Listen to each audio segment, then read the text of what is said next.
پیغمبروں کو اللہ تعالیٰ جب مشاہدہ کراتے ہیں، جیسے کہ ہم نے دیکھا کہ ابراہیم علیہ السلام کو مشاہدات کرائے گئے، اللہ تعالیٰ نے فرمایا کہ یہ ہم نے اس لیے کرائے کہ وہ یقین کرنے والوں میں سے ہو جائیں۔ یہ مشاہدات ڈائریکٹ کسی موقع پر کرائے جاتے ہیں۔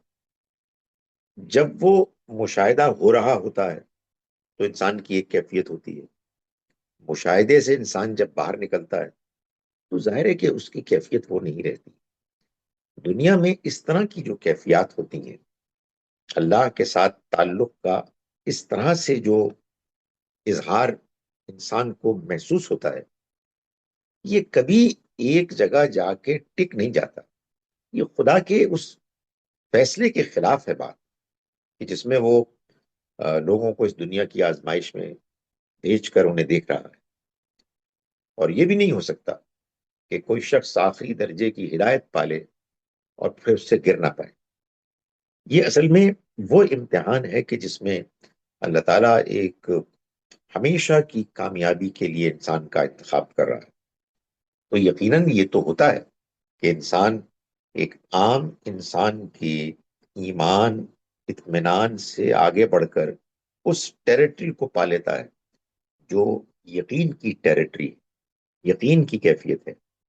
مگر وہ بھی چونکہ اس دنیا کے امتحانی کا حصہ ہے، اس لیے اس میں بھی کمی بیشی ہوتی ہے۔ اور یہ بات کہ انسان یقین کی ایک منزل کو پالے اور اس کے بعد اس سے آگے نہ بڑھ سکے، یہ تو اس کے اس بتائے ہوئے طریقے کے خلاف ہے کہ جو اس نے پیغمبروں کے بارے میں بتایا۔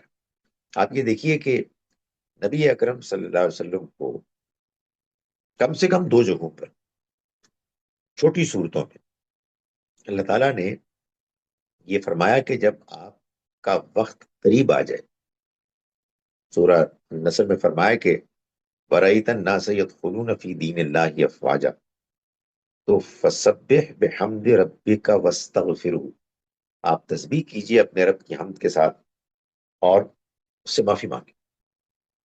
انہو کان توابا، یقیناً وہ بہت توبہ قبول کرنے والا، رجوع کرنے والا ہے۔ اس سے معلوم ہوا کتنی اعلیٰ منزلیں نبی صلی اللہ علیہ وسلم نے پائیں، لیکن معلوم ہوتا ہے کہ ان منزلوں سے بھی آگے منزلیں، اور اللہ تعالیٰ اس کے لیے فرما رہا ہے کہ آپ نے بہت اعلیٰ پرفارمنس دکھائی، مگر جو رہ گئی اس کے لیے اللہ سے دعا کریں، اللہ تعالیٰ ان کو بھی آپ کے لیے ممکن کر دے گا۔